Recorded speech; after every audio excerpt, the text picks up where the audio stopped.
Jimi Hendrix, né Johnny Allen Hendrix le 27 novembre 1942 à Seattle et mort le 17 septembre 1970 à Londres, est largement considéré comme le plus grand guitariste de l'histoire de la musique rock. En l'espace d'une carrière fulgurante d'à peine 4 ans sur la scène internationale, il a révolutionné la pratique de la guitare électrique et transformé le paysage musical de son époque par son approche novatrice de l'amplification et des effets sonores.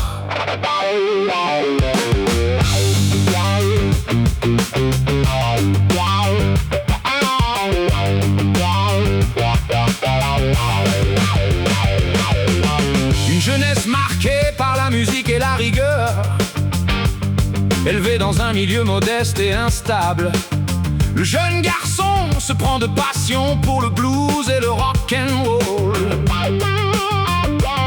Il obtient sa première guitare acoustique à l'âge de 15 ans pour seulement 5 $ gauchers. Il apprend à jouer sur un instrument de droitier en inversant simplement l'ordre des cordes. Une habitude qu'il conservera toute sa vie. Après un court passage dans l'armée américaine au sein de la 101e division aéroportée, dont il est libéré en 1962. Il commence à gagner sa vie comme guitariste de studio et de tournée. Sous le nom de Jimmy James, il accompagne de grands noms de la musique afro-américaine, tels que Little Richard, Ike et Tina Turner, ou encore les Isley Brothers. L'explosion londonienne et le triomphe mondial. Le tournant de sa vie survient en 1966, lorsque Chad Chandler, l'ancien bassiste du groupe The Animals, le découvre dans un club de New York et le convainc de s'installer. À Londres, Chandler devient son manager, l'aide à recruter le bassiste Noel Redding et le batteur Mitch Mitchell, formant ainsi le trio de Jimi Hendrix Experience.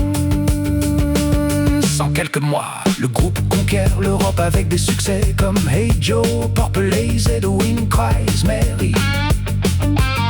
Le public et les plus grandes stars de l'époque, de Paul McCartney à Eric Clapton, restent stupéfaits par sa virtuosité, son usage novateur de la saturation et du feedback, ainsi que son jeu de scène provocateur, consistant parfois à jouer avec les dents ou derrière le dos.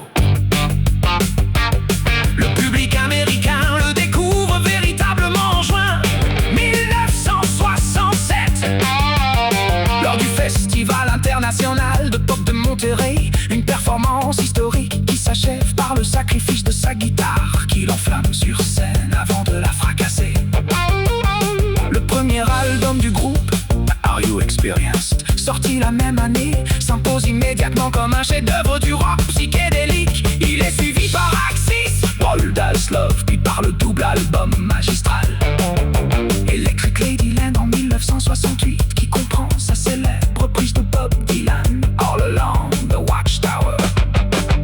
Woodstock, maturité et fin tragique. En août 1969, Jimi Hendrix est la tête d'affiche du légendaire festival de Woodstock. Sa réinterprétation instrumentale et saturée de l'hymne national américain, The Star Spangled Banner, devient le symbole musical de la contestation contre la guerre du Vietnam et un moment clé de la contre-culture des années 60.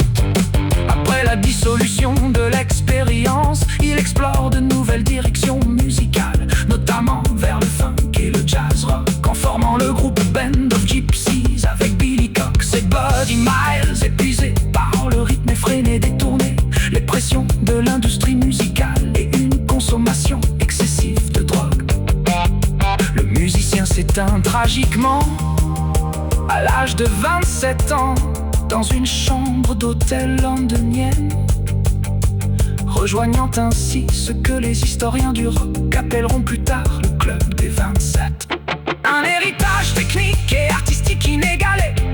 Au-delà de ses compositions, l'apport de Jimi Hendrix réside dans sa réinvention totale de la guitare électrique. Maîtrise du son, il a transformé le bruit et les distorsions, autrefois considérés comme des défauts techniques, en de véritables outils d'expression artistique, grâce à l'utilisation de la pédale wah-wah et de l'effet Octavia.